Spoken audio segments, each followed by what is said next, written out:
Welcome again to my YouTube channel. आज मैं आपके लिए लेकर के आया हूँ पास्ट टेंस। प्रेजेंट टेंस की चारों टाइप्स है वो मैं कंप्लीट कर चुका हूँ और अपलोड भी कर चुका हूँ। तो आज के टॉपिक में पास्ट टेंस हम पढ़ेंगे और सीखेंगे किस प्रकार से पास्ट टेंस में सेंटेंसेस बनाए जाते हैं। यदि अभी तक आपने मेरा चैनल सब्सक्राइब नहीं किया है तो इसे सब्सक्राइब करें, लाइक करें और ज़्यादा से ज़्यादा शेयर करें। तो आज का हमारा टॉपिक है पास्ट टेंस। और पास्ट टेंस का जो फर्स्ट टाइप है पास्ट इंडेफिनेट।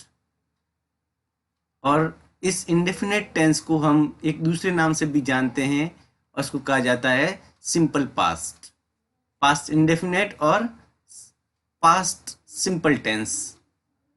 बहुत ही इजी रूल्स के साथ में, एग्जाम्पल्स के साथ में मैंने बताया है और इसके साथ साथ में एक नई ट्रिक इस वीडियो के अंदर मैं यूज़ कर रहा हूँ जो है टाइमलाइन, जो आपको बताएगा कि किस प्रकार से हमें इस टेंस का यूज़ करना है, कहाँ पर यूज़ किया जाता है और किस प्रकार से किया जाता है। वो टाइमलाइन के द्वारा वीडियो के अंत में मैंने बताया है। तो अंत तक ये वीडियो जरूर देखें आप। Let's start. सबसे पहले रूल्स के बारे में बात कर रहे हैं हम। अफर्मेटिव सेंटेंसेस के लिए क्या रूल्स है? With all subjects we use verbs second form as main verb and auxiliary verb is not used. Auxiliary verb is not used. यहाँ पर सभी सब्जेक्ट के साथ में एक ही रूल है इसके अंदर। और सब्जेक्ट चाहे कोई भी आए, चाहे सिंगुलर आए या प्लूरल आए, सबके साथ में हमें मेन वर्ब में वर्ब की सेकंड फॉर्म यूज करनी है और यहाँ पर कोई भी ऑक्सिलरी वर्ब है वो यूज नहीं होगी। किसकी बात कर रहा हूं मैं? अफर्मेटिव सेंटेंसेस की बात कर रहा हूं पास्ट सिंपल में। तो ये पैटर्न देख लेते हैं अपन किस प्रकार से सेंटेंसेस वो बनाए जाएंगे।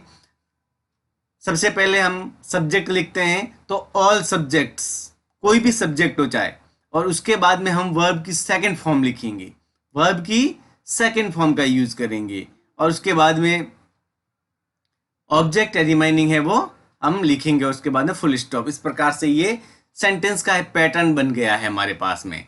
तो चलो देखते हैं हम किस प्रकार से इसके सेंटेंसेस बनाए जाएंगे। तो एग्जांपल्स देख लीजिए। आई एट ए मैंगो, यहाँ पर सब्जेक्ट आ गया है, सब्जेक्ट के साथ में यहाँ पर वर्ब की सेकंड फॉर्म यूज की है एट। एट किसकी सेकंड फॉर्म है? ये ईट की सेकंड फॉर्म है। ईट, जो ईट वर्ड है इसकी सेकंड फॉर्म है एट। तो यहां पर हमने लिखा है आई एट ए मैंगो। उसी प्रकार से सेकंड है, सब्जेक्ट चाहे कोई भी हो और उसके साथ में हमें वर्ब की सेकंड फॉर्म का यूज करना है। तो यहां पर देख लीजिए सी सेंग ए सॉन्ग। तो यहां पर भी ये सेंग वर्ड जो आया है ये सिंग की सेकंड फॉर्म है। तो सी सेंग ए सॉन्ग। उसी तरह से थर्ड सेंटेंस देख लीजिए। They won the match, win की सेकंड फॉर्म में वॉन यहां पर। तो उस प्रकार सब्जेक्ट, वर्ब की सेकंड फॉर्म और ऑब्जेक्ट। उसी प्रकार से फोर्थ सेंटेंस देख लीजिए। We finished our work. Finish first form है, सेकंड फॉर्म है फिनिश्ड। तो यहां पर सब्जेक्ट, सब्जेक्ट के बाद में फिनिश्ड सेकंड फॉर्म वर्ब की और work. He wrote a letter, write की सेकंड फॉर्म है रॉट। इस प्रकार से सब्जेक्ट, वर्ब की सेकंड फॉर्म और उसके बाद में ऑब्जेक्ट। तो यहां पर देख लेते अपन, देख लीजिए सब्जेक्ट है आई आ रहा है, सी, दे, वी, ही, मतलब सिंगुलर और प्लूरल दोनों प्रकार के सब्जेक्ट है वो आ रहे हैं। मतलब सब्जेक्ट चाहे कोई भी हो लेकिन हम उनके साथ में वर्ब की हमेशा सेकंड फॉर्म ही यूज करेंगे। तो ये अफर्मेटिव सेंटेंसेस बनाने के रूल्स है और इस प्रकार से हम आसानी से इन सेंटेंसेस को बना सकते हैं। अब इसी प्रकार से देखते हैं नेगेटिव सेंटेंसेस कैसे बनाए जाते हैं इसके। तो यहां पर वर्ब की फर्स्ट फॉर्म होती है डू, और वर्ब की सेकंड फॉर्म जैसे डू है तो इसकी सेकंड फॉर्म क्या होगी, डिड हो गई है। और मैंने आपको पहले भी जो प्रेजेंट सिंपल टेंस का वीडियो बनाया है आपके लिए, उसके अंदर मैंने बताया है कि फर्स्ट फॉर्म जितनी भी होती है वर्ब की उसके साथ में डू मिक्स रहता है। जैसे मैं एक एग्जांपल के तौर पे कह रहा हूं, जैसे ये एक वर्ड लिया गो, तो जैसे गो वर्ड लिया तो गो का जैसे हिंदी मीनिंग अपन ट्रांसलेट करते हैं तो गो मीन्स जाओ, उसी प्रकार से डू, डू मीन्स करो, और डू का मतलब क्या क्या होता है, करो। तो इस प्रकार से जितनी भी वर्ब की फर्स्ट फॉर्म है उनके साथ में डू मिक्स रहता है। और जब गो सेकंड फॉर्म में बदलता है, जैसे वेंट में बदल गया, तो वेंट बदल गया इसका मतलब उसके साथ में कौन सी फॉर्म मिक्स रहेगी, डिड रहेगी, डिड है वो मिक्स रहेगी उसके साथ में। तो जब हम यहां पर जैसे सेकंड फॉर्म लेते हैं वेंट,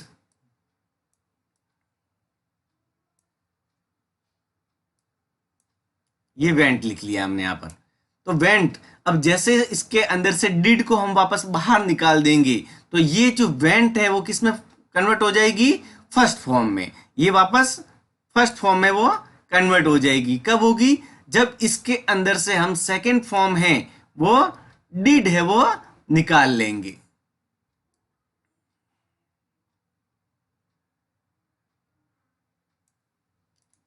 जब इसके अंदर से हम इसको डिड को निकाल लेंगे, थोड़ा सही नहीं लिखा गया, इसको थोड़ा देख लें, समझ में आ रहा है आपको तो इसको थोड़ा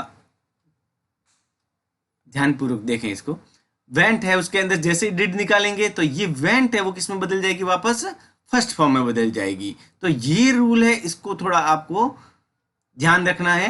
कब, जब नेगेटिव सेंटेंसेस बनाएंगे हम, क्योंकि इसके अंदर अफर्मेटिव सेंटेंसेस के अंदर कोई भी हेल्पिंग वर्ब यूज नहीं हो रही थी, लेकिन नेगेटिव जैसे आती है तो नॉट कभी भी बिना हेल्पिंग वर्ब के नहीं आता है।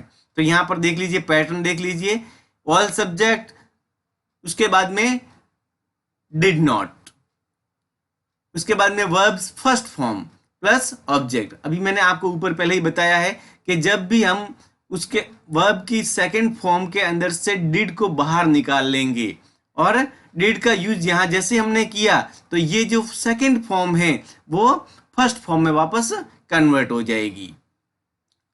तो ये हमें इस बात का विशेष ध्यान रखना है हमें कि वर्ब की हमेशा फर्स्ट फॉर्म यूज करनी है जब हम नॉट का, डिड नॉट का यूज सेंटेंस के अंदर करते हैं।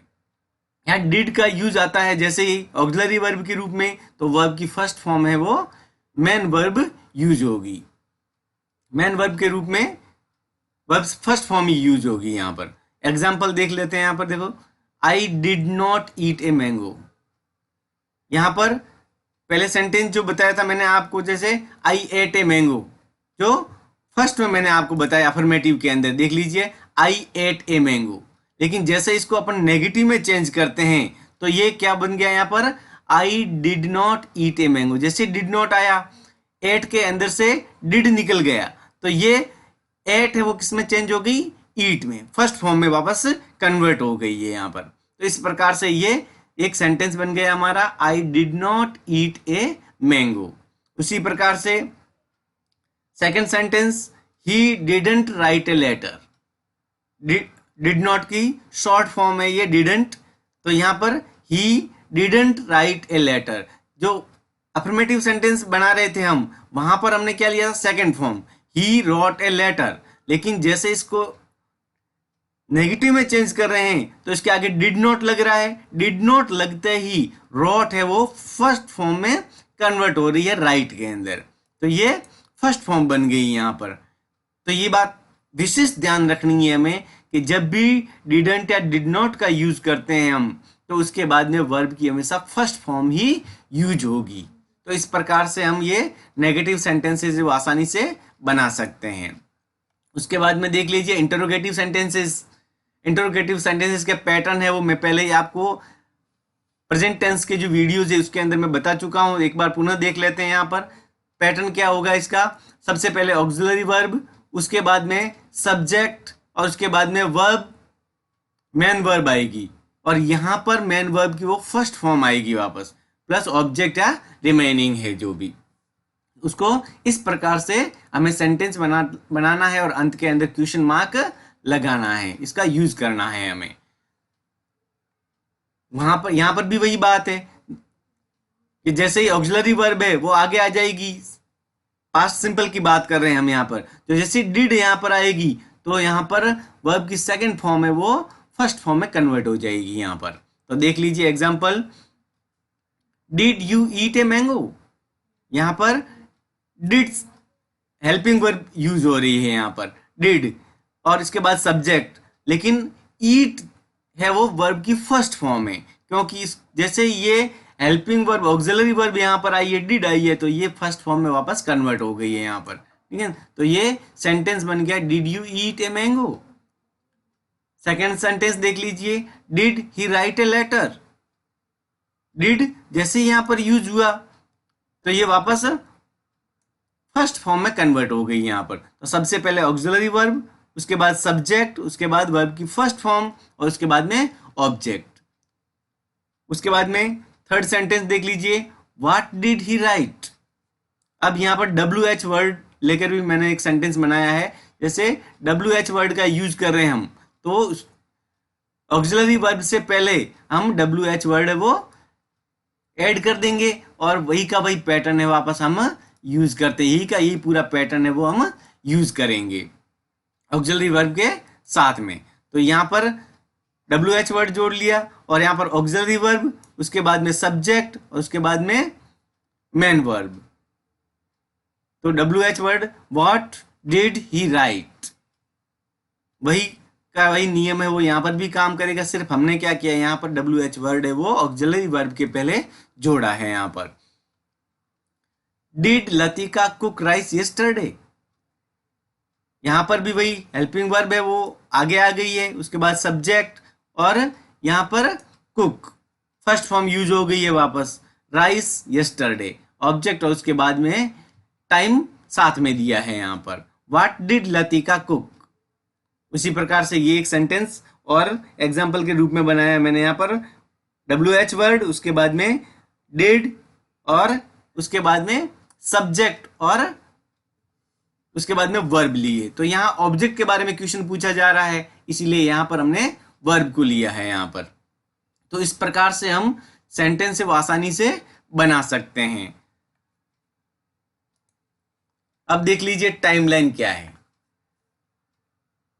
मतलब टाइमलाइन किस लिए यूज करते हैं, ये समझने के लिए कि हम इस टेंस का यूज कैसे करते हैं। तो यहाँ पर मैंने बताया है, देख लीजिए आप, यहाँ पर मैंने यहाँ पर पास्ट टेंस लिखा और इधर प्रेजेंट टेंस लिखा, और इसको हम एक लाइन के द्वारा डिवाइड कर रहे हैं। एक यहाँ पर मैंने लाइन बनाई है ये, और इस लाइन के द्वारा हम इस टाइम पीरियड को डिवाइड कर रहे हैं। यहाँ से यहाँ तक का जो टाइम है वो पास्ट टेंस में है, जो मतलब बीत चुका है, और ये जो टाइम है ये प्रेजेंट टेंस का टाइम है, मतलब प्रेजेंट टाइम है ये। तो जब भी कोई कार्य पास्ट टेंस में स्टार्ट होता है और अभी अभी पास्ट टेंस में वो समाप्त हो गया है, मतलब पास्ट टेंस में ही वो पूरा हो गया या पास्ट में ही पूरा हो गया है, तो ऐसे जो सेंटेंसेस होंगे वो हमेशा पास्ट सिंपल में बनेंगी।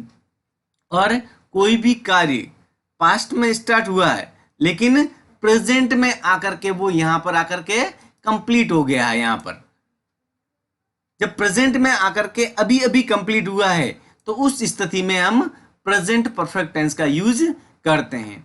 अब इन दोनों के अंदर एक बात और ध्यान रखनी है, मैंने वैसे प्रेजेंट परफेक्ट टेंस के अंदर कुछ वर्ड्स भी बताए थे, जैसे ऑलरेडी है, उसके अलावा मतलब टाइमिंग वर्ड बताए थे, जैसे this month, this day, this week, this year, इस प्रकार के यदि वर्ड होते हैं तो वो हम प्रेजेंट परफेक्ट टेंस के अंदर सेंटेंस को बनाते हैं। लेकिन जब last month, last week, last year, yesterday, इस प्रकार के यदि हम सेंटेंस, इस प्रकार के यदि टाइम क्लोज यूज होता है उसके अंदर, तो हम पास्ट सिंपल टेंस के अंदर सेंटेंस बनाते हैं।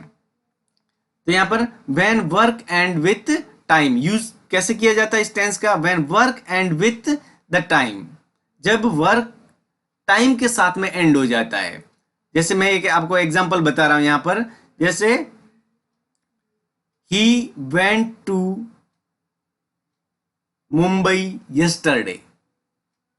अब यहां पर he went to Mumbai yesterday, went मतलब वो गया गया था, और यस्टरडे है वो भी पूरा हो चुका है, क्योंकि अभी हम प्रेजेंट में बात कर रहे हैं, यस्टरडे की बात कर रहे हैं, एक दिन पहले की बात कर रहे हैं, और वो दिन है वो समाप्त हो गया है। तो टाइम और वर्क दोनों ही एंड हो चुके हैं।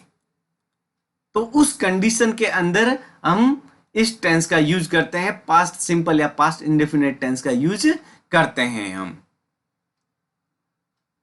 तो शायद आपको ये मेरा वीडियो अच्छा लगा हो, और जो टॉपिक मैंने आपको सिखाने की कोशिश की है वो आपको अच्छी प्रकार से समझ में आया होगा। तो आप ज़्यादा से ज़्यादा मेरे इस वीडियो को लाइक, शेयर और सब्सक्राइब करें। Thank you.